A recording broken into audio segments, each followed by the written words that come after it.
Monday Night Football, baby. We're here. There's only one other good play on Minnesota.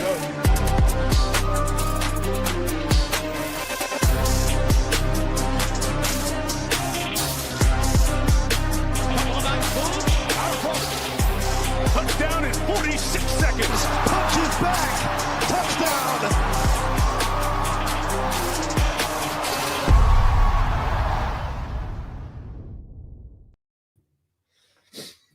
NBA Hardwood Show back live on the Run Pure Sports YouTube channel here for another DraftKings NBA slate.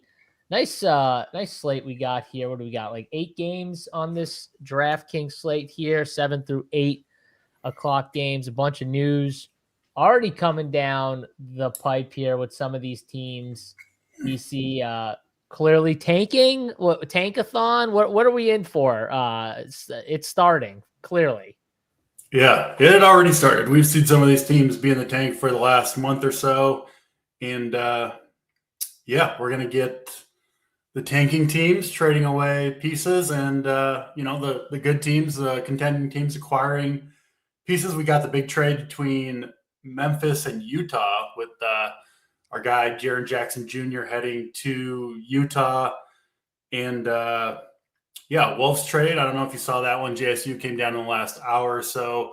Wolves trading Conley, it looks to me, to free up space for a Giannis trade, which I think is increasingly likely for the Wolves. And all that kind of a backdrop to this slate, which I think looks like maybe the craziest slate of the year so far with all the trades going down. We could see some more before lock here in 4 hours now. And yeah, going to be a absolutely wild slate. So looking forward to it. Like the trade deadline week, and we're going to see some more shenanigans go down. So tread carefully in the DFS streets. So what did the Wolves actually get, or they just got Mike Conley off the books? Is pretty much what they got. They got Conley off the books. I was in Discord this last hour, and it perfectly freed up the salary match. So Wolves can trade Randall plus Jaden McDaniels or Randall plus Naz Reid for Giannis. Perfect salary match on either of those. Obviously, the Wolves would give up. Now, if you're the Wolves, you're praying it's Randall plus Naz. Yeah. Yep. Right? Yeah. I mean, Jaden McDaniel is definitely a piece. If I'm a team, I want to keep. 100%, but it goes the other way too. If you're the Bucks, you're going to ask for Jaden McDaniels. It goes both ways there. And I'm with you. I would much rather move Naz than. My thing with the Bucks though is like, what are you going to do with Jaden McDaniels? He's not like your team is going to take some years to rebuild. He's not like a piece that would make or break a trade for me. Like if the T-Wolves were like, no, we want to give you Nas, not Jaden. It's like, because what are you going to actually do? You want to be bad, you want to actually be bad. It's like Jaden is set up to be on a team where he's the third or fourth guy. That's not the Bucks. He's going to be like the second best guy on the Bucks team. Yeah. Jaden could be the best guy on that Bucks team right now. He would be if they do this trade. And, maybe they see – I think Jaden McDaniels is someone who can do more than he's been asked, obviously playing alongside Randall Edwards. It's like the MPJ effect, right? We all knew MPJ could be better, but he never needed to be that guy with Denver. And now we see him go to the Nets. I'm not saying Jaden McDaniels could put up the numbers MPJ is putting up. I'm just saying, to your point, we knew there was more, and MPJ showing it. I think like Mikal Bridges we saw him do a little bit more when he was the lone guy on the Nets for that short period of time. And I think Jaden McDaniels could be that type of guy. If you put him, he could give you better stats, of course, with no Ant and stuff to deal with. Yeah. Put me down on the record, JSU. I think it's going to be Jaden and Randall plus picks to the Bucks for Dillingham. No Dillingham. I think they'll trade him too. Okay. I think they'll move Dillingham and Shannon. Obviously, if you're Doesn't doing even this, seem like they like Dillingham. no, I mean he hasn't been very good. But if you're the Wolves and you're trading, Jaden and Randall for Giannis, you're obviously going for it, right? These next couple of years, Oh I yeah. would imagine they'd want more veterans. So I think they would move Dillingham and Shannon for veteran pieces that can help them more this year. I will say too, like keeping Nas isn't terrible because Nas with Giannis does fit really well. It's like why Bobby Portis with Giannis fit well, and I think Nas is a better version at this point in their careers of what Bobby Portis used to be, DC. So Yeah. it's not like Nas wouldn't fit with I think Nas is actually a great fit with Giannis. He can deal with the big bodied centers when Giannis doesn't want to, and he can stretch the floor. Because with Giannis, you want floor stretchers. I mean, obviously I'd want McDaniels too, because he's the corner 3 guy and he's cool with that, but Nas can do that too. So yeah, I think it'll be one or the other with Randall. To me, the fact that the salaries match up so perfectly for Giannis with either of those two and Randall I mean, listen, the Wolves, as they currently stand, got worse. They didn't get any players back for Conley, who obviously has limitations, but still in the rotation. So the Wolves aren't just going to get worse this year for no reason. So there's another trade coming for the Wolves. No question about that. They are, I'm sure there's a plan A and a plan B, but they are hoping they get Giannis is plan A. Clearly. And I don't know what plan B is, DC, but I'm sure there is a plan B. Plan B might not be trading all those guys that you were talking about, but maybe a Randall trade is in the mix. Maybe, who knows? I don't know, but maybe a lesser guy, in the mix, but still something. I did see though one other thing that's interesting, and I kind of agree with you. Like it feels to me like the Wolves, feels to me like the Golden State thing has kind of died. The Golden State love, because in the beginning I felt like Golden State was the team. I don't know if it was the NBA, Shams, all these. It felt like they were being pushed down our throats. And I look at the deal, and I look at all these deals, and I'm like, how is this Golden State deal the best deal? Because they kept talking about it like it was the best deal. Like this deal's great. And I'm looking at this deal. I'm like, what? Jonathan Kuminga? They didn't want to play Jonathan Kuminga. So even if you think Jonathan Kuminga is good, how are we valuing that? Like Steve Kerr refused to play this dude, and he plays everyone on the team, DC. That has to say something. Yeah. No question about it. And if you do look at I mean, our friends over at DraftKings still have odds up for Giannis's next team after the trade deadline. The Bucks are still the slight favorite, followed by the Heat, Warriors, and actually Timberwolves have moved ahead of the Warriors now, plus 500. So actually, I'm betting that right now. I'm jumping on this. You're in. You're in. I'm in plus 500. Come on now. So there we go. I'm in. So right now. Wait. So what are the odds right now? The Wolves are plus 500. What's the rest?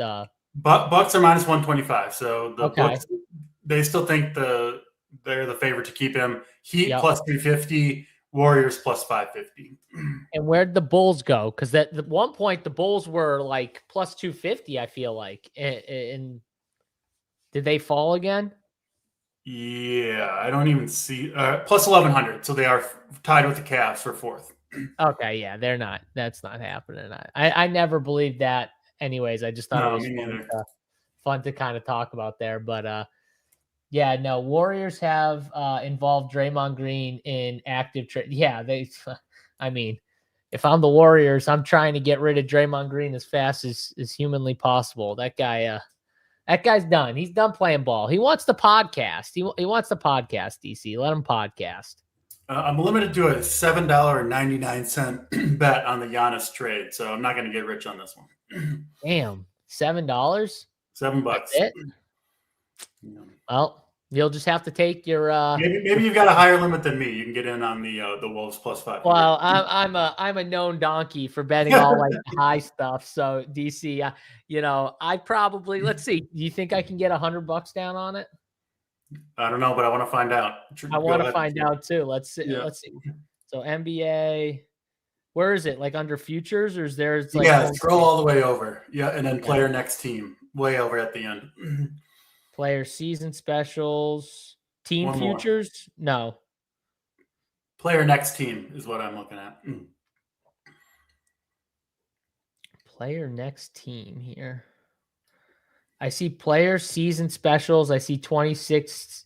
Yeah, for me, it's right between those two. I'm on the desktop version though. Oh, okay. I'm on my phone here. Let's see if it's in a different spot on the phone. And then while you look, Cavaliers. Cavs are minus 155 to get James Harden, who said he wanted to trade too. So that one's interesting as well. Yeah, I don't see this player's next team. I see specials, I see milestones, player specials. I gotta be in the wrong spot. I don't know how I'm in the wrong spot, but I gotta be in the wrong spot. Chad, does anyone know how to get on their phone? Unreal. You'd think it'd be like one of the first ones since it's the thing everyone's talking about right now. You'd think it'd be like smack dab in front of you. That's weird. All right. Well, I'll continue to look. I did see the Cavs thing. I think that's pretty real too. Kawhi sounded like it was very real. I don't know if you heard Kawhi I didn't see talk, but they pretty much asked him. They said, like, what do you think about James, possibly moving on or whatever? And he's like, I respect what any of the guys choose to do, blah, blah. So, I mean, pretty much said like, yeah. He's like, he's still going to be he's still going to be my friend at the end of the day. I respect what he does or what any of the guys choose to do. And he's like, I trust in the front office. So we'll see. But that definitely seems, I like it. I'd like to see James with, the Cavs, James with Donnie Mitch. Why not give it a shot? Darius Garland's injured right now. He can't even get on the court. It's like, fuck it. Take a swing, Yeah. Harden has failed just so many times in the playoffs, kind of disappearing that I'd be. All right, good, Stevers. I'm glad I'm not the only one that doesn't see it on the app because I feel like a real idiot right now that DC's like, yeah, it's right here. And I'm like scrolling. I can't find it at all. So maybe I can't bet stuff like that where I am, DC. I don't know. Who knows? I have no idea. But I saw the Harden stuff. I don't love you touched on the Jaren Jackson move. I don't love the move I love the move for Memphis. What a move. They get multiple picks, DC, for Jaren Jackson plus Walter Clayton Jr. Is that what it was? It was like a couple draft picks plus Walter Clayton? Yeah, I mean, Jaren Jackson, former defensive player of the year. So he's I know he's been frustrating for DFS, but still an impact player. I don't mind that for the Jazz. Yeah, I'm just like, if you're the Jazz though, like, what are you doing with Jaren Jackson Jr.? What are you doing with him? You're still going to be mediocre with Jaren Jackson. Like, I mean, they're tanking this year, but Well, that's what I'm saying. So you're tanking and you trade for Jaren Jackson, and you give him the dude who didn't they draft Walter Clayton in the first round this year? Yeah, I'm not sure on that, but I mean, Jackson. I think you're a little too low on Jackson, basically. I just don't get it. I don't get the move. You're tanking. You upgrade. Clearly want to upgrade your team, even though you're tanking. It's for next year. It's for next year. Yeah, maybe there's another move, DC, that we're just not seeing that they're trying to execute. Who knows?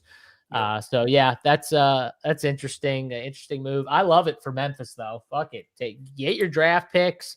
Next move, Ja, which I think if a team is brave enough to actually pull the trigger, no pun intended, by the way, pull the trigger. No pun intended here.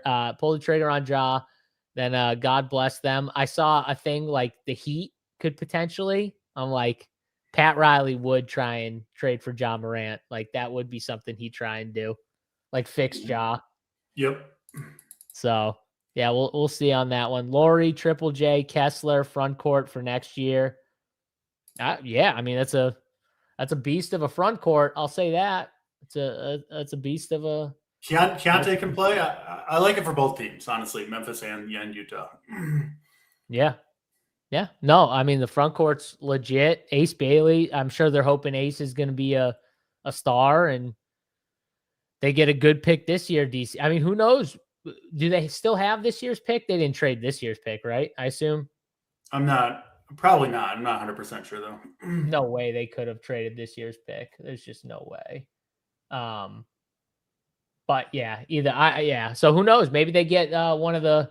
I think the draft's supposed to be pretty good at the top end for this year. So who knows? Maybe they get one of the top tier guys coming out this year, and they're good to go. So yeah, we'll see on the trades. Let's get to the DFS slate where we're gonna have just absolute unlimited. It's almost gonna be like you're gonna have to pick between all these value plays, DC, that are like all really fucking good.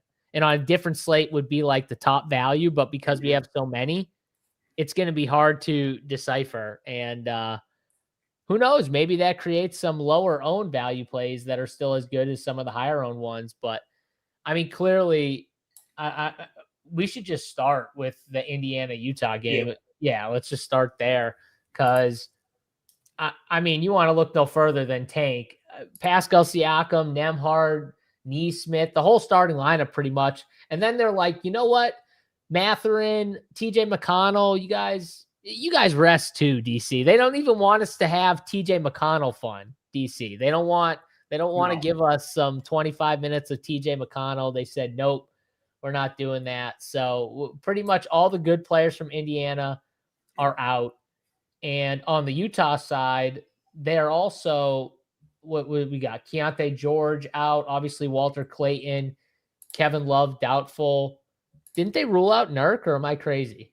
They did. He was doubtful or out, and then they just said in the last hour that he's available to play. But okay, we'll see. Obviously, he's got to be in the starting lineup. Thankfully, it's the first game of the night, and then, I mean, this game I'm going to play a lot of it, but it does make me nervous just because both these teams are in tank mode. I mean, they already showed us with who they're resting. And they're also like competing for lottery position, so where are they? Are they neck and neck right now? These two teams? They're close. I can pull it up. They are. I just pulled it up. DC, I got you. So Indiana bottom in the East right now, tied with Washington. Well, one game. They're within 2 games of each other. So yeah, I mean, yeah. Utah right now has 15 wins. They got 13. The Kings are the bottom of the barrel at 12. Pelicans at 13. Man, Pelicans would be. I hope they're going to be the team that gets either them or the Pacers are going to end up getting the first overall pick. I'll say this right now, DC. When you can, you should be betting the Pacers right now to win the Eastern Conference or the NBA Finals next year. Whenever those odds come out, I don't know if they're even out for you to bet, but they're going to get Halliburton back next year. They're going to get a good pick in the draft because they're clearly already planning on this year being a tank fest. The East is watered down as is. I would be betting them right now if I could, whatever the odds are to go to the finals, to win the East, because they're going to get a good pick. I always feel like we saw it with Dallas last year. These like good teams that for whatever reason have just like a down year because obviously their stars out or whatever, they're going to get the lean. And I'm not saying it's fixed, but I bet you the Pacers are going to come out with a good pick in the lottery. That's all. It's supposed to be an awesome draft too. I don't really pay attention to college basketball, but everything I've read, that dude out of Kansas, I forget his name. I watched him play though. It was either his last game or the game before. I can't remember, but he looks nasty. And then Boozer's kids are at Duke, I think, or at least one of them. I think both, but one of them. Yeah, there's a few really good, few good studs, I think, that are going to come out. So Pels would be fun too. Atlanta owns the Pels pick. Oh, shit. Atlanta's another team I'd be betting then if they own. I like Atlanta. I like Atlanta's roster, DC, honestly. That's Yeah. another. They might be like 2 players away, whereas I think Indiana, they get Halliburton back. They're all healthy coming back next year. Plus, you add in, one of the, let's just say, top 3 guys in the NBA draft, DC. Now you're talking right there. You do that. Yeah, no question about it. We got more big trades coming down the line in the next 2 days. That's pretty clear.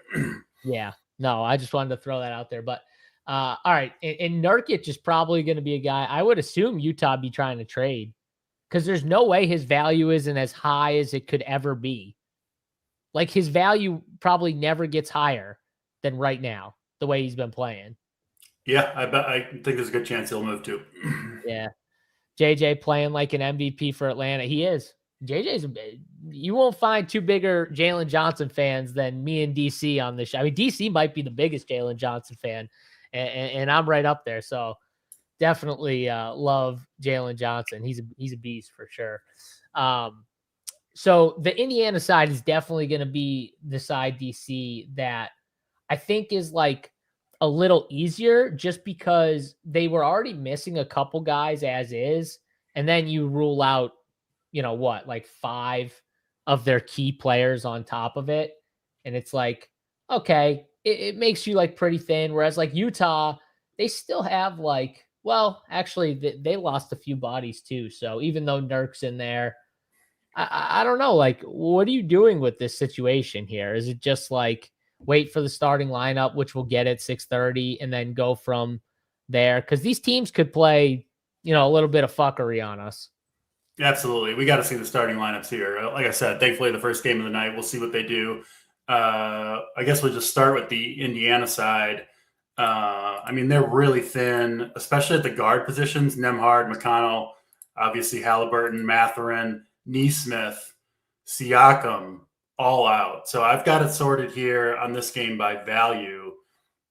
Honestly, though, if this is just the first game of the 8, but if you include every game, it doesn't move much. It's still all Indiana at the top of the list on the value ranking. So going back to just this game, I mean, right off the bat, I'm sorry, but I can't project 37 fantasy points for Jay Huff. That's the craziest shit. It is a great matchup. That's crazy. That's too high for me. I'm not saying I'm not going to play him, but I'll take the under on 37.19 fantasy points that Sabres got projected here.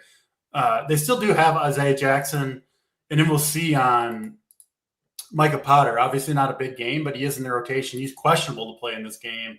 If he's out, I would understand that projection a little bit more. But yeah, Huff, a good play. If we just talk about the guards for Indiana, they've got Quentin Jackson, who I assume is going to start at point guard. I mean, they don't really have anyone else to start. It looks like they called up Cam Jones from the G League, although he hadn't been playing much there either, it didn't look like. But I've got it. Jackson's my second favorite. Ethan Thompson is my first at Stone 3K.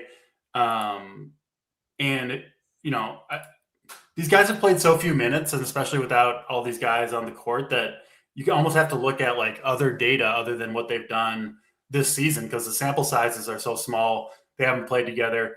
But Thompson, if you look at the G League production, averaging like 26, 6, and 5. So he was like the kind of the main guy when he has played in the G League, even with Quentin Jackson. So I've got Thompson and Jackson as my 2 favorites. Furphy, I like quite a bit. He's a little more expensive. Your guy, Jarris Walker, you're a big fan of him. I kind of want to see him in the starting lineup at 5,200 just because the minutes, he should start. But if he's not in the starting lineup, then X him out. I agree. And they're tanking hard in this game, so don't trust anybody. But I mean, you have to like Huff and Jackson too, especially if Potter's out. So I think you could be looking at 3 or 4 Indiana guys. Again, Jackson, Thompson. To me, those guys are so cheap, 3,100, 3K. I think they have to play pretty big minutes here. And Thompson, like I said, has been, he's chucking in the G League, like 8 or 9 3-point attempts per game. I think Thompson could be the primary scorer, frankly, here for Indiana. So he's going to be in my lineup, obviously, especially if he's in the starting lineup. Jackson, I like Furphy, Huff, Isaiah Jackson. I mean, the question is how many? But yeah, I think 3 or 4 Indiana guys, almost at minimum, I think you're looking at, depending on the starting lineup. And then on the Utah side, with no, obviously, Kante George, no Clayton, it's got to be Collier that gets the starting nod here. He's relatively expensive at 6,200, but a good player, especially when he's going up against, I mean, let's be honest, not really an NBA caliber starting lineup. So I think Collier is going to get the job done. You know, on paper, I think guys like Markkanen, Nurkic, they've got to grade out well, Sensabaugh, Bailey, but like for someone like Markkanen, I'm worried about the minutes. I mean, who knows? Maybe he plays 22 minutes or something just for no apparent reason, no matter how well he plays. So the expensive guys in this game, JSU, there's not many of them, but they make me nervous, right? When we get so much uncertainty, I tend to lean toward the cheap guys because one, if they go off, they can help you more, just on a point per dollar salary basis, and they can't hurt you as much if we're wrong about this stuff. So, Collier accepted. I'm willing to pay the 6,200 for Collier. I'm a little bit nervous about the 8,200 for Markkanen. Yeah, I get that. I mean, honestly, like, how do the Jazz? The Jazz just might not have any choice but to play their guys tonight. It's like they're only going to have so many bodies. I'm going to be interested to see are they going to have like the 8 minimum here? We got Markkanen, Nurk, Filipowski, Collier, Ace Bailey, Sensabaugh, Cody Williams, Svi. That's 8. Maybe they call up another player from the G League, get 9 bodies or something. Shebois, I think is. Okay, Oscar's in there. I think so. Yeah, so they're gonna have like 9 or 10 guys. I mean, it's gonna be interesting to see because I agree with you. Like Collier would be a great play, even though he's expensive. I mean, Nurkic would be a smash if Nurkic plays the game and stuff like that. So they've just been so careful with these guys because we know they don't want to actually win these games. But if Nurkic plays 33 minutes, DC, how do I not play him? He's going to smash. Well, he's going to destroy Jay Huff and Jackson.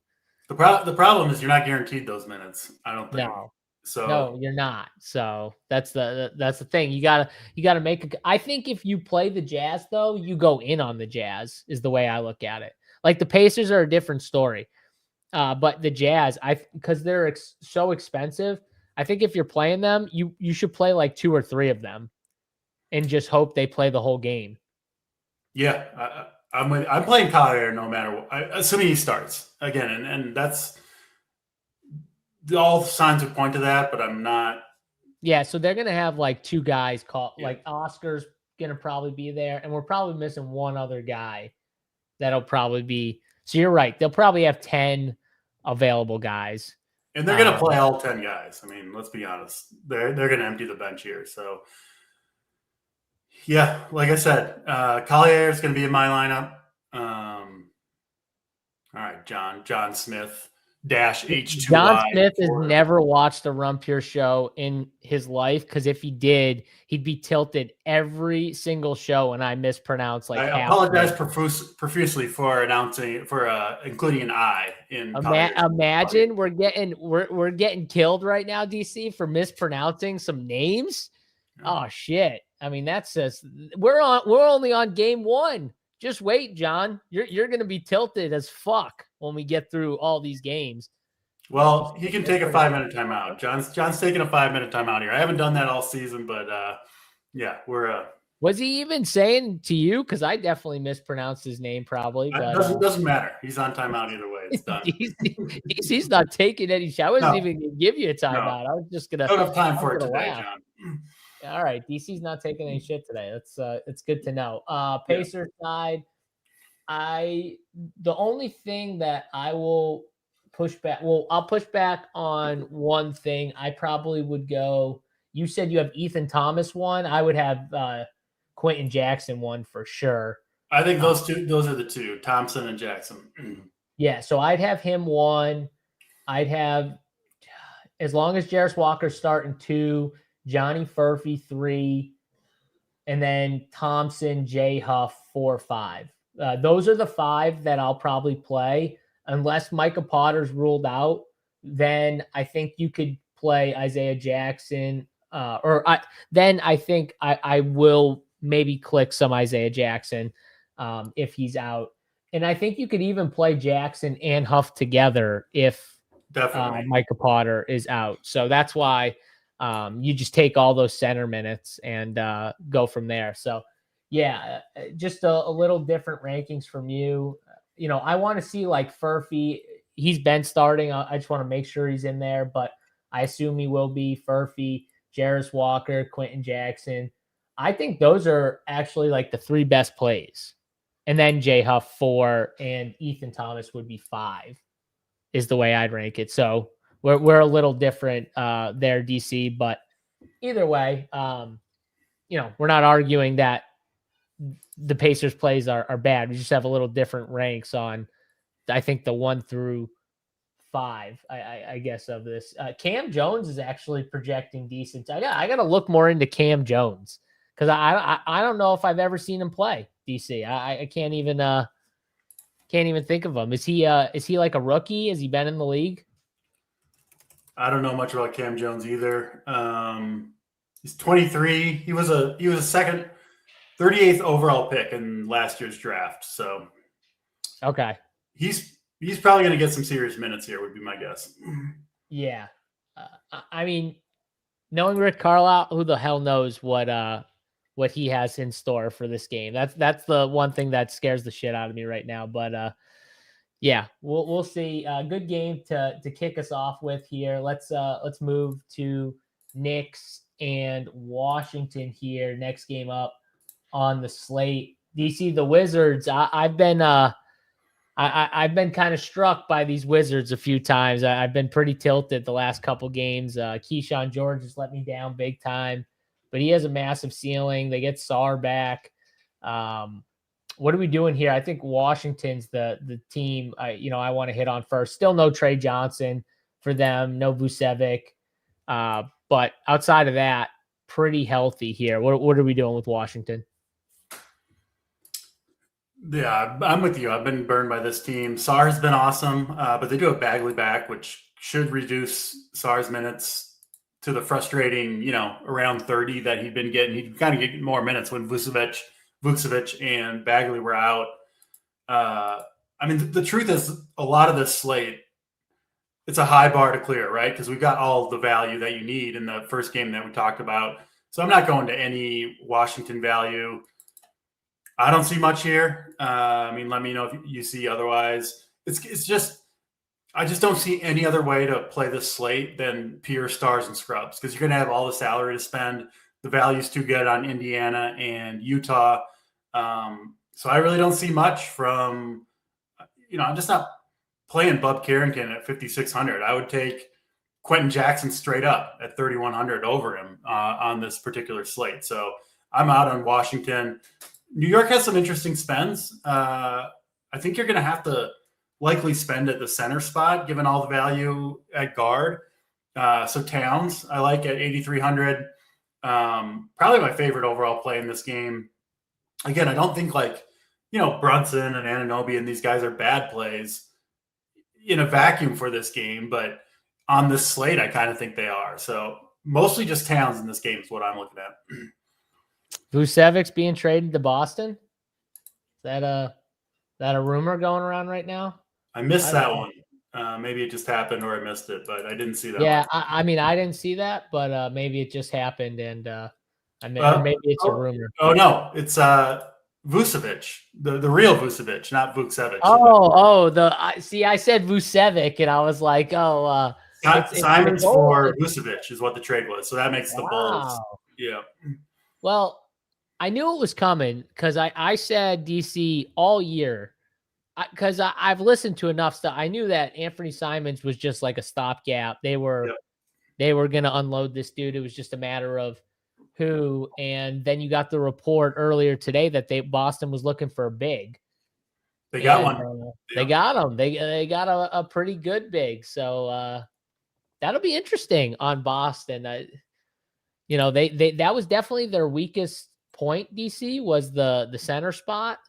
And they filled that gap. So Boston, interesting. And I mean, Boston's been really good this year too. I mean, you look at the standings, Boston's, they're tied with the Knicks right now, second, third seed in the East with no Tatum. Now they get Vucevic. I mean, probably a sign Tatum's planning to come back as well. You would think, right? I thought, like, for sure they were going to be like ultra careful, and it was going to be like, if he came back, it would be like into the playoffs a little bit. But who knows? Maybe he's like, already on schedule, like, past what they thought. And I saw him deadlifting like trap bar deadlifting like 400 pounds or something like that. I mean, who knows? Maybe he will be ready to go soon. So yeah, it does feel like a win now type move, right, DC?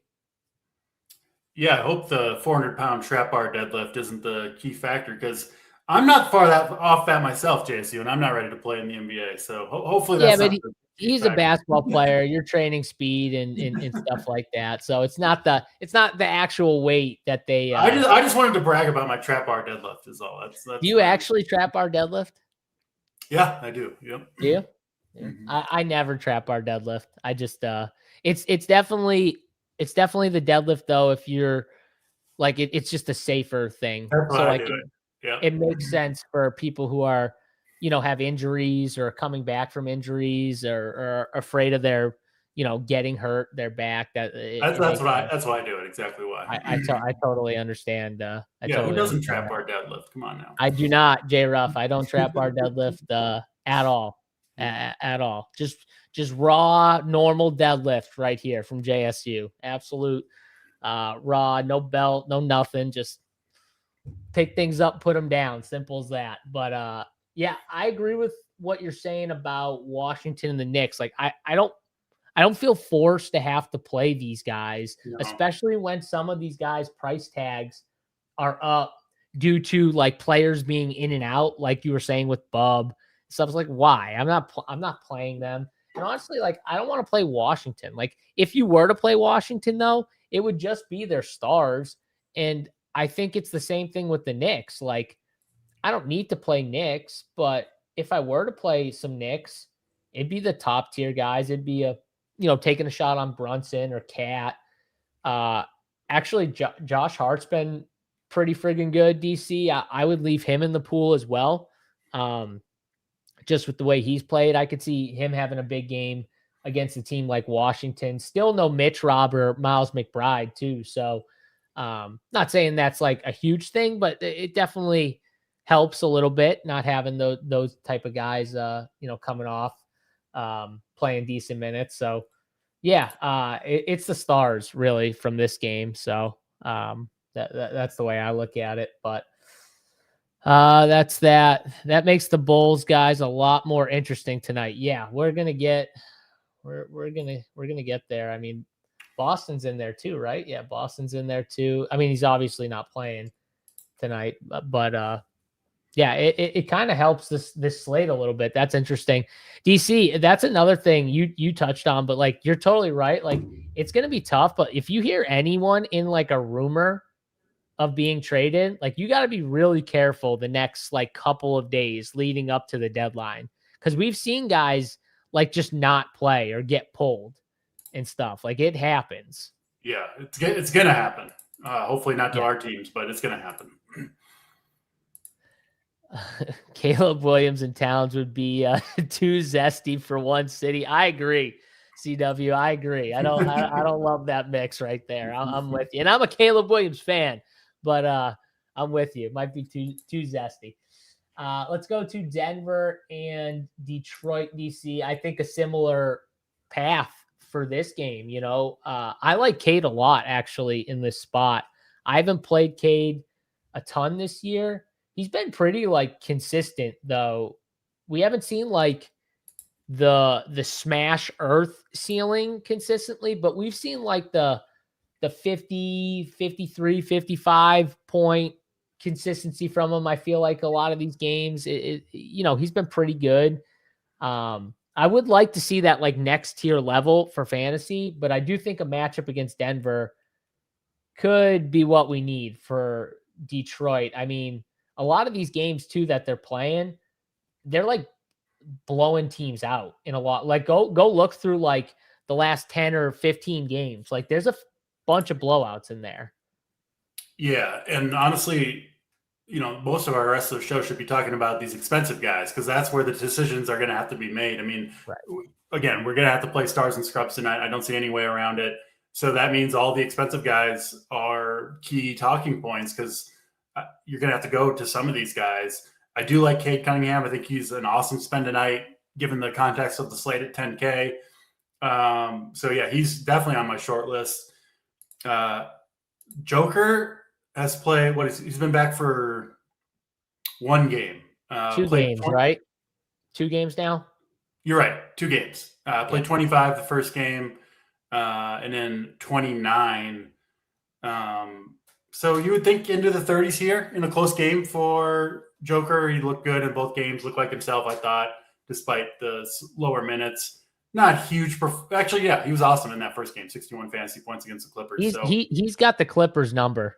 He has the Clippers number. But I mean, if you put him at 32, 33 minutes, which I think is fair, third game back, I think he's in play at 11-7. He does have games where he get into the high 30s or 40s, but he can obviously get the job done in lower minutes, even in a tough matchup against Detroit. So Cade, my favorite spend here. Joker second. And again, I think these are 2 teams where you don't really want the value. So Joker and Cade are really the 2 I'm looking at. And honestly, I think they're an interesting pairing together. You could certainly get both of them on one lineup with all the value. And then you get the correlation on the minutes, which I think is key here because we know Cade, a lot of blowouts. Obviously, neither of these players are playing in anything close to a blowout. And yeah, you get the correlation on a close game. So I like the Cade and Joker pairing quite a bit on this slate. Yep, that's exactly what I was looking at here is that pairing specifically. Who knows? Maybe we get Joker into the low 30s, like you said. Maybe he plays 32, 33 minutes. I don't think they're going to go past that. I think that's the kind of ceiling minutes that you could potentially see from Joker. So you still won't get 38, 39 minutes of Nikola Jokic that, in close games, big games, you could see later down the line. But still, could 32 minutes get him there? Yeah, it definitely could. You're going to have to make decisions, though, because like you said, it's going to all be about the studs at the end of the day because we have the value. The value's clear. It's there. It's going to be which studs. So you're going to have to put Jokic up to, the Lukas and we got like SGA and Cade and Jalen Johnson, all these guys, and be like, all right, how do I rank these studs here? And yeah, I mean, the question for me is going to be Luka or Jokic. Which one? DC. I think it's pretty tough. Just by the way, Luka's been playing the last couple games, but I do like the pairing. Just like playing the Cade Joker combo, and then just hoping that game they nuke. Yep. All right. Let's keep going. Yes, Vucevic got traded to Boston. If we just talked about it a few minutes ago, but if you did miss it, we did hit on that. We will get to those teams at some point here, but next up we got Atlanta and Miami, and Norman Powell still doubtful with personal issues, so he looks like he's going to be out. And they downgraded DC, wink, wink, Andrew Wiggins to questionable for this game. And Andrew Wiggins is a guy that is potentially a player that Miami could move on from, I think it was maybe using Wiggins to get like another pick, DC. I don't know if it would be actually in the Giannis trade, but like moving him to set up a Giannis trade, kind of like you saw the Mike Conley set up for the T-Wolves. So that makes him, I think, highly questionable for this game. More on the doubtful side for me. Yep. And with Powell already out, you could be looking at Jaquez Pell Larson, I think, becomes interesting. I think Bam is a good spend here. This game, big total, sitting at like 235, something like 237. So yeah, expected to be close, expected to be high scoring. Yeah, looks like a good spot for those Heat wings, especially if Wiggins sits. They do get Davion Mitchell back here. He's missed. Actually, yeah, he played in the last game too, 21 minutes. So, yeah, I think Jaquez looks interesting. And I like Bam quite a bit as well. And then Jalen Johnson, absolutely on the short list of studs you can spend for. So, yeah, interesting game here with, I think, several pieces in play. I really like Pele Larson. I think he's a young guy that the Heat are wanting to hold on to. Obviously, in a Giannis trade, they'd have to give up a few young players, but I think he's someone that they'd prefer to keep. Good role player that we've seen when guys are out. He kind of boosts his play a little bit, DC, and the minutes. You know what I mean? We've seen when he's getting the minutes, man, he's putting up fantasy points with those minutes. 31, 46, 35 in his last 3 games, 29, 33, and 24. But it was a massive blowout. So he would have played more, obviously, if it wasn't a serious blowout. And he's just been crushing. So I like him a ton. I would be careful of like the Khalil Wares, guys that would be into the Giannis trade. Plus with Bam, I don't think he's a good play anyways. Bam, I'm fine with. I got no issues with, but I'm with you. I would like the Larson Jaquez kind of range for this spot, and then maybe Davion's there, so Drew Smith's been pretty good. I think he's a value that you could play. Maybe not the best value on the slate, but probably an under-owned value just because of how many good, cheaper values there are on this slate. And I think Drew Smith's a pretty good player, but Bam lets me down too much. I'm in your I'm on your side here. He always lets me down. I feel like every time I play him, but this is a really good matchup for Bam in this spot. So yeah, I think it's just going to come down to lineup construction. Like, does he fit my studs in cheapy lineup? Yeah. A lot of these studs are kind of going to be who fits with the value that you want, right? I think that's going to be the question everybody asks. And I have no problem with Bam if he ends up fitting the lineup. Yep. So your 3 favorite players would be what? Bam and Jaquez and who? And Jalen Johnson. And Jalen Johnson. And then Pell Larson if you're talking strictly Miami. Okay. Yeah. All right. Because I'm with you on the Atlanta side. I kind of just prefer to go to like a Jalen Johnson if I was going to play anyone. So all right. Let's keep moving here. Let's go to that Lakers and Brooklyn game here. Start off with the Lakers side of this one, DC. Luka Doncic, where is he? Because you already said you like Jokic like me, you like Cade. Where does Luka factor in the rankings? And, I mean, are we still doing the LeBron thing? I feel like he's kind of checked out. There are reports maybe he wants to be somewhere else. Who knows what's going on with that stuff? But what are we doing? Because it feels like the Lakers, it's mainly what are we doing with Luka? Yeah, Austin Reeves questionable here. So if he returned, that would obviously ding Luka and LeBron a little bit. I think I like Luka better than Joker in a vacuum, right? If I just had to choose who's going to score more fantasy points tonight, it would be Luka. But if I have Cade, which I think there's a pretty good chance I will, I think I like the pairing of Cade and Joker better than Cade and Luka, if we're just talking the pairings of the studs. But that said, if I don't end up on Cade, I think I lean Luka, assuming I got the extra $300 there to get to him. I mean, just an absolute stud. Matchup's fine against Brooklyn.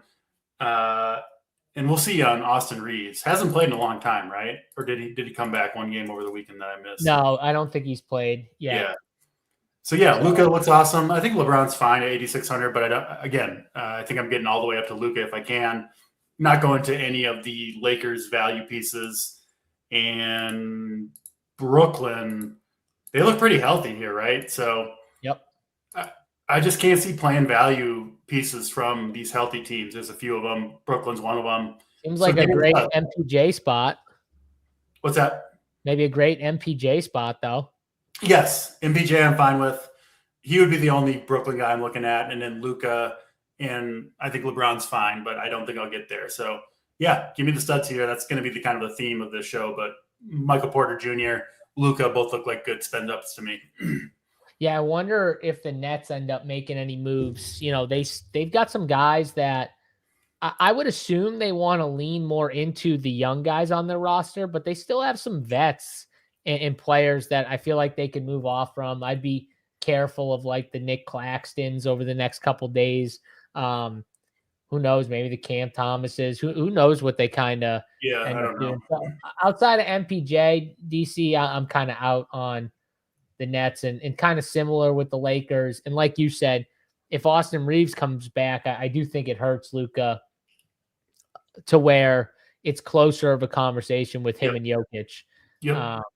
But I agree. Cade or Jalen Johnson, that's a tough one. I think honestly, pretty much all year, I would always just say Jalen Johnson. I think this is the one spot where I really want to play Cade. My issue with saying him though, DC, is it just looks like Jalen Johnson has a tier ahead of him in the fantasy scoring category. So I feel like it's wrong to say Jalen Johnson or Cade over Jalen Johnson.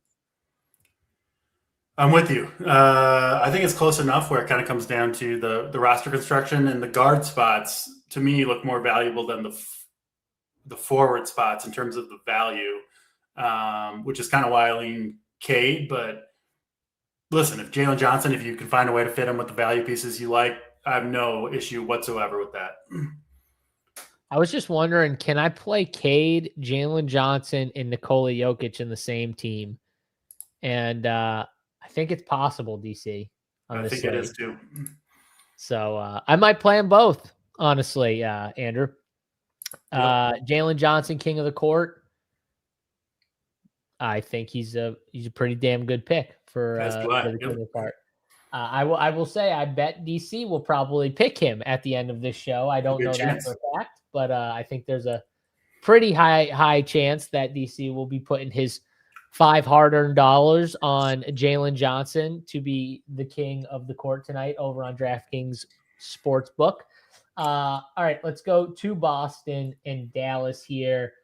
Now, Boston did lose a key rotation piece. Anthony Simons getting traded, like we said, DC. So not much else changing outside of that, but Simons was playing a decent role for Boston off the bench. So that is going to give some minutes to some of these other guys, but they have enough like other pieces, DC, where I don't know if it's going to truly be huge for fantasy unless his like role goes to one player, like which I don't know. And on top of it, like, I don't know who it would be. Like I assume it's going to be like a Hugo Gonzalez or a Baylor Shireman, someone like that. But I don't know for a fact, which worries me. Yeah, there's just no way I'm playing those guys with all the value on Indiana and Utah. So again, I think we go to the studs here. Simon's missing. I think Simons is a high usage guy and a 25-minute guy off the bench. So I think that usage gets spread around to their three remaining kind of key pieces: Derek White, Peyton Pritchard, Jaylen Brown.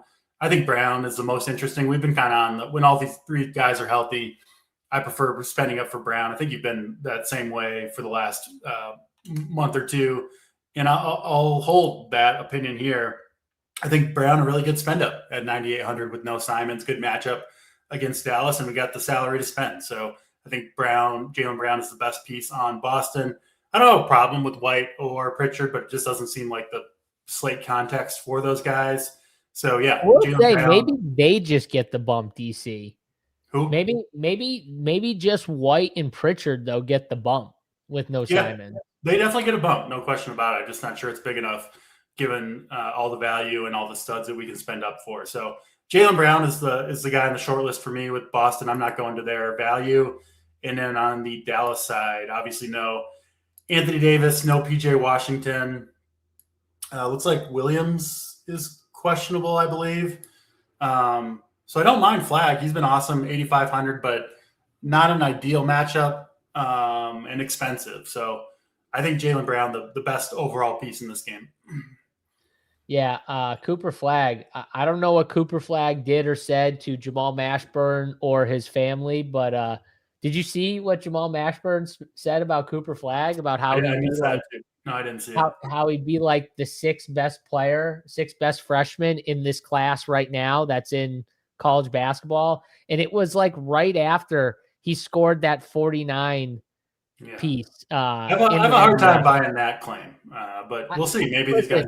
And I'm not saying that those 5 kids can't end up being better than Cooper Flag, but I don't know how we can be talking about kids that haven't played 1 second of NBA ball. And this dude is legit. He just dropped 49 like the day before. This dude comes out and says that. I was like, wow, this guy's got some balls, or he just is trying to hate on Cooper just for some other reason that we have no idea about. But I thought that was comical when I heard that. I was like, can't even be serious. This dude dropped. I mean, how many players drop 49 in an NBA game? It still has to be like, can't be a long list. Like 49 is a massive score.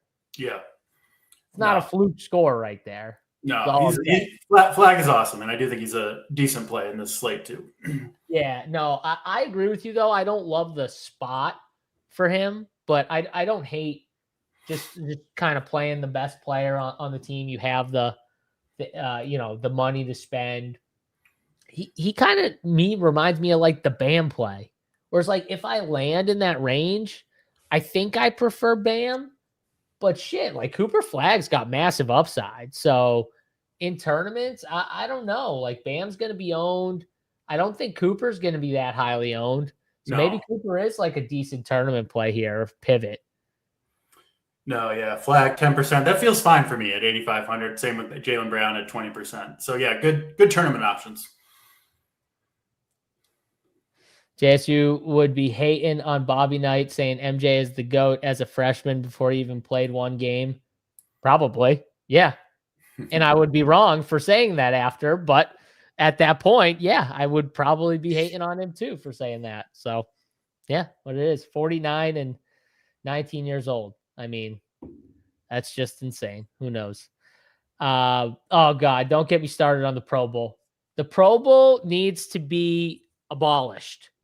If there's one thing that needs to be abolished in the United States of America, it needs to be the Pro Bowl, DC. And I know that's a controversial statement with the time that we're living in right now. But seriously, like this is the top of the list. Like Pro Bowl just needs to be abolished. I'm not sure you're going to find anyone to argue with you on that point. I've never watched the Pro Bowl, and I won't start this year. Never, not even as a kid. You never watched it as a kid? No. I don't like the fake sports. No Pro Bowl, no pro wrestling for me. Give me real games that count for something. Yeah, that's fair. What do we think about playing JB? DC didn't mind the Jaylen Brown play here. Only if he fits. So you got everything you want, and he's the guy that fits. I don't have a problem with it. But I do definitely prefer to get up to Jalen Johnson if I can. So my issue with this slate is like JB's going to have to be one of the top 3 scoring guys on the slate, I think, or studs on the slate, not players overall, but like the top tier, like the 9K and up tier. And so like, I think he's going to have to outscore like SGA, Cade, Jalen Johnson. He's going to have to outscore a few of these guys. Yep. Which I guess he could on this slate. So, I probably prefer Cade, Jalen Johnson, SGA and Jaylen Brown would be close though. DC, what do you think about that? Again, I think the position eligibility is huge. That's why I kind of like Jalen, because the forward spots to me, the guard spots are kind of taken up already with the value on Indiana and Utah. So yeah, that's kind of the reason I like Jalen Brown quite a bit. Jetta, who didn't like the lingerie bowl? We all liked it, and then they took it away. We liked it. They took it away. We hate the Pro Bowl and they kept it. What the fuck are we doing here? Just bring back the lingerie bowl. The Puppy Bowl I like as well. The lingerie bowl can stay as well. I agree, 100%. The last good Pro Bowl was when Sean Taylor destroyed Reggie Bush. That might have been the last time I watched the Pro Bowl, honestly, because I can't remember like after that point. So yeah, that would be that was a good one. But all right, let's go to Orlando and OKC here, DC. We still got some news to wait on with this game, right? Oh yeah, I mean, OKC has listed Caruso, SGA, Hartenstein, Chet, and Jalen with a Y, all questionable. Already missing Jai Mitchell, Jalen Williams. So I assume, I don't know, half these guys will play. I have no idea which ones. I don't, unless you got inside information, who knows what OKC is going to do. But yeah, I mean, depending on who's left, right? Like if it's SGA and Hartenstein that are out, I like Chet. If it's Chet and Hartenstein that are out, I like SGA. And maybe I think Hartenstein you could do worse if it's Chet that's out. So really, really hard to talk about this game. I don't even know if I'm going to have necessarily spots left over to get here, given all the early value, but it's hard to just know what to say when they've got 5 guys questionable. But potentially some of the best plays on this slate could come from OKC, depending on who they sit. Yeah, this might be a game, DC, where you build out one of your, let's say you're playing 3 teams, and maybe you build out a team where nobody locks at 7, and maybe you wait that extra 30 minutes, you get news, and you build like a 7:30 to 8 o'clock team with the OKC news. And who knows, maybe you get news that like a couple of these guys are out, like you're saying, and a couple of them become, nutted plays in the spot. So I don't hate, like, if you're playing a couple lineups, doing it that way where, obviously the 7 o'clock games, there's going to be some good games, or maybe you just lock in your 2 or 3 favorite values from the Pacers game and then kind of wait on the stud spots. But I don't hate doing something like that where, because a lot of people, their lineups are going to be locked a decent amount after that 7 o'clock game. Yes. So you go light on these 7 o'clock games, like you will be very unique if you only play like 2 or 3 guys from 7, I think. I'm not doing that, but yeah, you will be unique for sure. Yeah. This game we're just gonna have to kind of wait on, because if everyone is in, I probably don't like it as much, DC. If everyone's in, I think it's more the hope that we get news that some of these OKC guys are out. It's just hard too, because you don't know which ones it's going to be. So your swap options could be limited. So tricky spot for sure.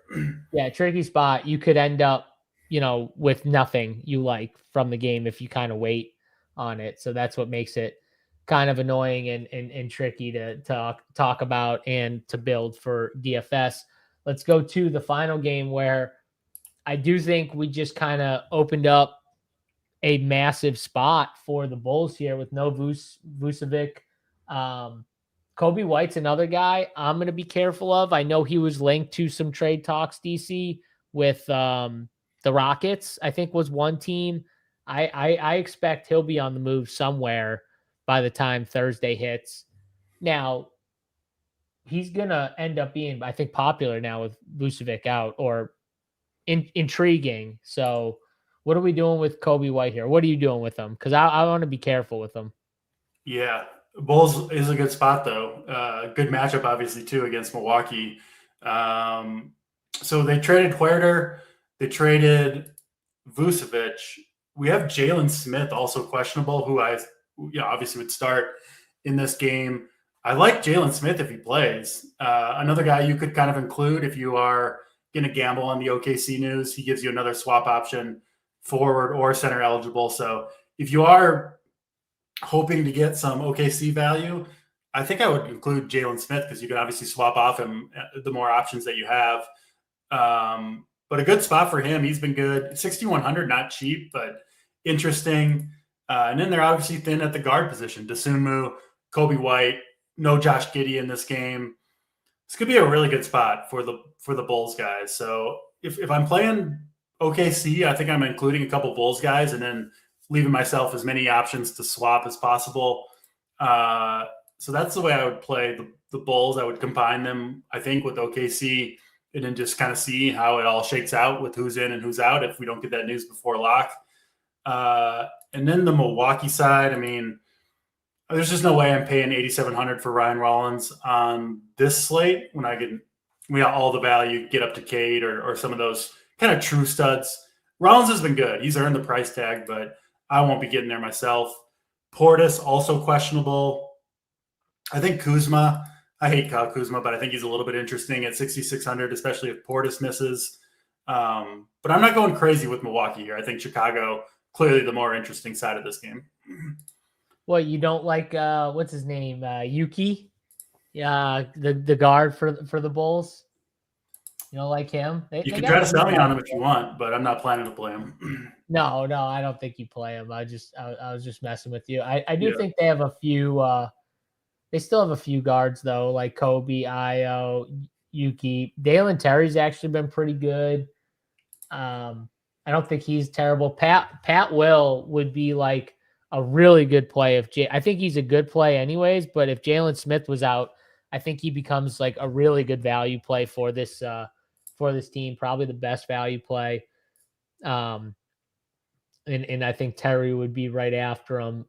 If Smith's in, though, I want to play Smith. So it just kind of depends on who's in. I'm probably going to play Matas, and I'll probably lean Io over Kobe with the savings, but I want one of those guards. So and I'm probably going to probably end up fading Kobe, so it'll probably be Io. But yeah. The Bulls are definitely a really good spot. And I feel like people are still going to lean the Indiana game. So these Bulls values will probably be lower owned than they should be on a normal slate. They will be, for sure. I definitely like the Indiana guys better, but yeah, you will get value on the Bulls for sure. That's my guy, Yukio. Is that how you say his name? I don't want to pronounce any more names. The chat's coming after me today.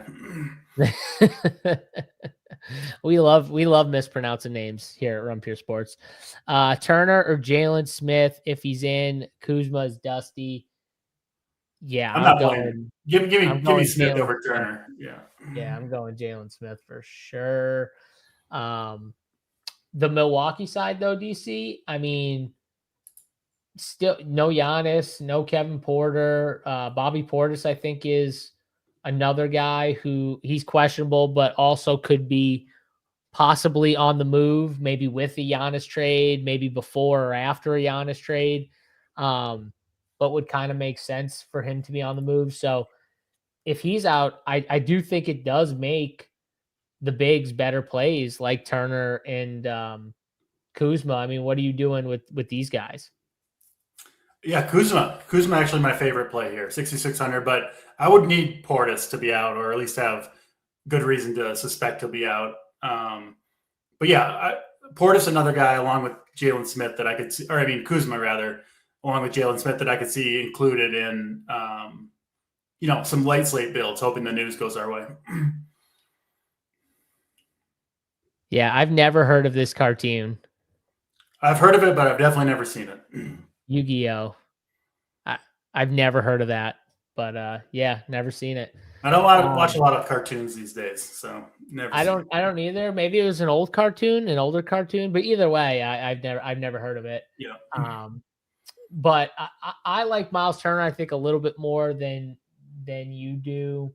I probably have him one over Kuzma in terms of the bigs. And then, like, obviously you can play, 8,700 Ryan Rollins is getting to the peak of Ryan Rollins price tag for me. But maybe I could just play Kuzma and Turner together. Maybe that's what I'll do. I don't think that's a terrible move here. And then, like, after after those three, I think it gets pretty thin pretty fast. Not to say one of these guys couldn't like pop out a good game. They probably do, DC. I just don't know. I have no idea which one it will be between all these AJ Green, Pete Nance, Cole Anthony, Gary Trent, like maybe Cole Anthony, but you don't need to do even like think about those plays on this slate. No, agreed. Yep. Yeah, 39. You're I think DC's 40, right? DC, are you 40? I am 40. Yeah. DC's got you. Yeah. I'm a little younger than you guys, but DC's got you. All right, that is all. What do we got? 8 games here on this slate, DC. Let's pull up the ownerships here on old Saber Sim. Don't forget, guys, smash the like button on the video if you're enjoying the show. Hit that thumbs up and subscribe to this channel for more free shows. We'll have a Super Bowl show, Super Bowl Prim Factory show later on this week. Obviously, talking about favorite bets and props and DFS for the showdown for Super Bowl. So make sure you guys are subscribed to this channel. You'll get notified when we go live for these free shows, which we go through all the day. We'll have golf show tomorrow. So you want to be subscribed for those shows. All right, DC, we got it by ownership. Yep. All right, who's the anti here? We could definitely give some interesting antis with all these high owned plays. He was my anti-play once before when he was super chalk and absolutely busted, took like 80% of the field with him. I'll try it again on the big white stiff Kyle Filipowski. Oh, whose minutes. You're good. Just not sold on Filipowski as a player. Utah tanking, 25% owned. Kyle Filipowski, anti-play of the day. I swear to God, he was the guy just sticking out as a sore thumb when I was looking through it. I was like, I thought you were a Filipowski stan, JSU. I hope DC doesn't say Filipowski. I like him when Yusuf's not. When Yusuf's in, I don't like him. Yeah. I don't even think they like him that much, to be honest with you. Yeah, because he's a big white stiff. They shouldn't like him. He's not good, for sure. I'll go. I'm actually kind of surprised this guy's even showing up as 20%. Jalen Suggs is going to be 20% owned on this. He was on my short list as well. Yeah, Jalen Suggs. There we go. Anti-play. Dude, Cam Jones is 33% owned, DC. The unknown Cam, people are going to be jamming Cam Jones tonight. It's going to be what an interesting slate here. Cam Jones, the unknown. I love that. All right, could see some weird lineups at the top tonight for sure. Yeah, weird lineups and some massive scores tonight. Yes, absolutely massive scores. All right, DC, let's go from the anti-play to the play we can't live without. Who's the one guy you just got to play? So Saber did adjust ownerships here on Indiana. I still think the best play on the Pacers is Ethan Thompson, who they've got down here at 18% owned. I bet he'll come in higher if he starts. But yeah, tearing it up in the G League, can shoot the three, good passer, and I think Indiana needs the scoring. So Ethan Thompson might play today. I like that. I want to say Yusuf Nurkic. I want to not be afraid and say Yusuf Nurkic. I think he's as long as he's starting, which I assume he will be, I think he's a pretty damn good play and could just absolutely crush in this spot. And he's showing only as 10% owned, which is pretty damn nice here. But the Bulls also, I feel like the Bulls ownership's not adjusted, DC, yet. For the news, probably not. I mean, these ownerships are going to change a ton before lock, no question. Yeah, no. So yeah, we'll go with that. DC, who's the king of the court over on DK Sportsbook? $5, the minimum bet for your king of the court. It's the player with the highest points, rebounds, and assists on the slate. You put $5 down. You can bet any prop you want for that player, and even if your prop loses, if he is the highest scoring points, rebounds, and assists leader on the entire NBA slate, you will win a share of $1 million in, I think, bonus bets. So pretty awesome promo DK does every Tuesday over on DraftKings Sportsbook.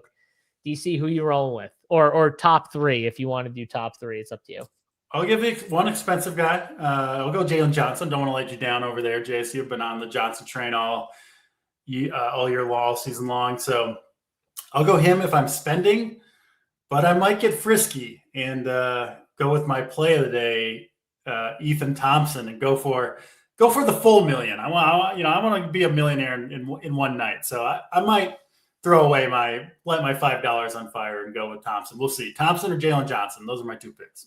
Dude, I love lighting my $5 on fire. Yes. So I am totally on board with just lighting it up, just torching the $5, saying, screw it. We only live once, right, DC? We want to be a millionaire or 100K in bonus bets. That'd be pretty sweet. Yeah. Too. So I do like taking a shot.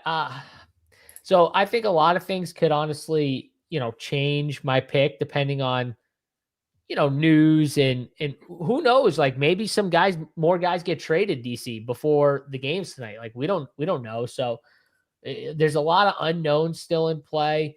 I do think taking a shot on one of these bowls is an interesting move. Like even like an Io or something like that. We've seen Io have some massive games. He just put up, was it 29, 8, and 9 DC in 36 minutes here.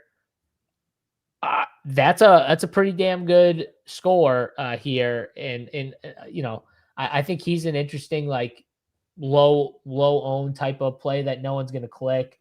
That, on a slate like this, you never know. Could be an interesting pick. So I like him.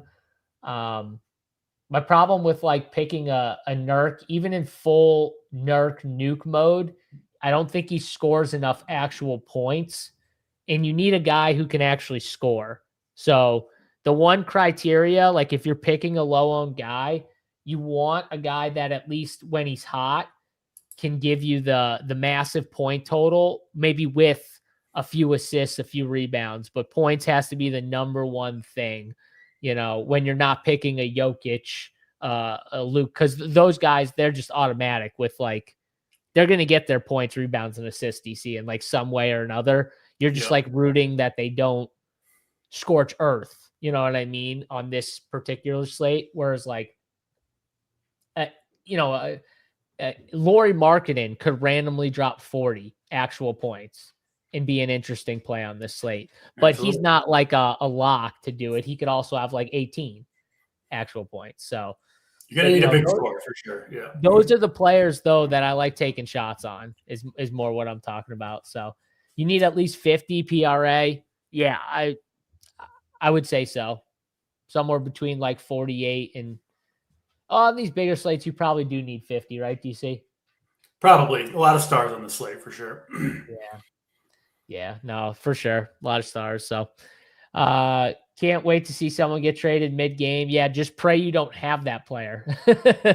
That'll be the thing. But hey, you can always go a little, cautious with your play in the next couple days and just wait for the trade deadline to be over. But, it's fun to take some shots too. I would just say try and stay away from guys that are linked in any type of trade rumors or discussions. I mean, we can't know all of the players, but you hear a lot of the rumors nowadays, DC. Everyone's on Twitter, everyone's seeing all the updates and stuff. So we at least see a decent amount of rumors out there.